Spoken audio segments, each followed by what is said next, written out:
Hai kawan-kawan, saya Ryan dan hari ini saya akan melakukan latihan kaku bercerita saya pada hari ini. Dan kaku pertama yang saya lakukan hari ini adalah rumah sakit. Rumah sakit adalah tempat vital di suatu kawasan masyarakat. Mengapa begitu? Ada 3 poin utama yang ingin saya katakan. Bahwa pertama, rumah sakit memegang peran penting dalam kondisi darurat, kondisi normal, atau dalam kondisi apapun rumah sakit sangat diperlukan.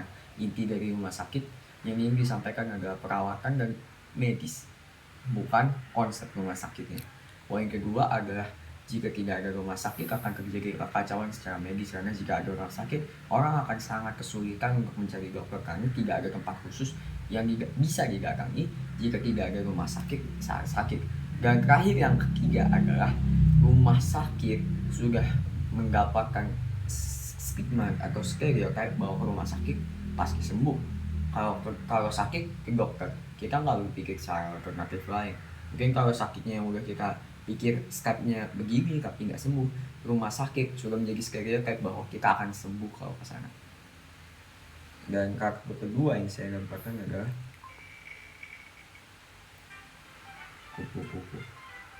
Kupu-kupu adalah hewan yang bisa dibilang sangat-sangat membantu manusia. Mengapa sangat membantu manusia? Dapat kita katakan bahwa kupu-kupu adalah hewan yang membantu penyerbukan secara tidak langsung. Mengapa begitu? Bahwa kupu-kupu menghisap nektar, dan saat menghisap nektar dia membantu pollination atau pengembangbiakan bunga.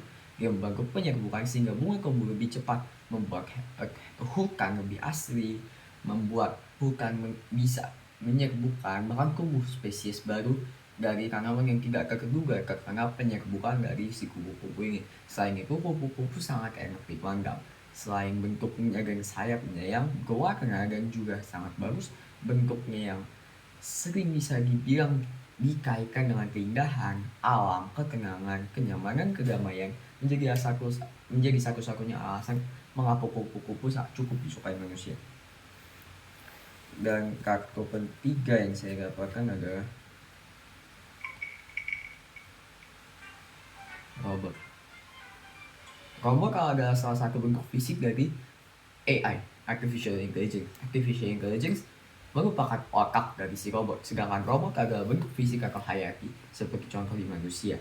Robot ini dapat mengerjakan pekerjaan apapun yang diperintahkan otaknya selama robot tersebut dapat menerima instruksi. Bagaimana cara kerjanya? Robot diberikan beberapa kode dan beberapa fitur. Salah satu robot bisa mendengarkan suara manusia, melaksanakan perintah sesuai dengan instruksi selama dia dapat mengerti apa yang diminta dari instruksi tersebut.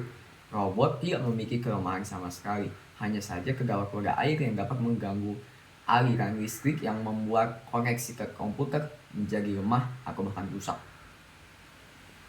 Dan itu adalah latihan kakuku buat speaker saya pada hari ini. Terima kasih.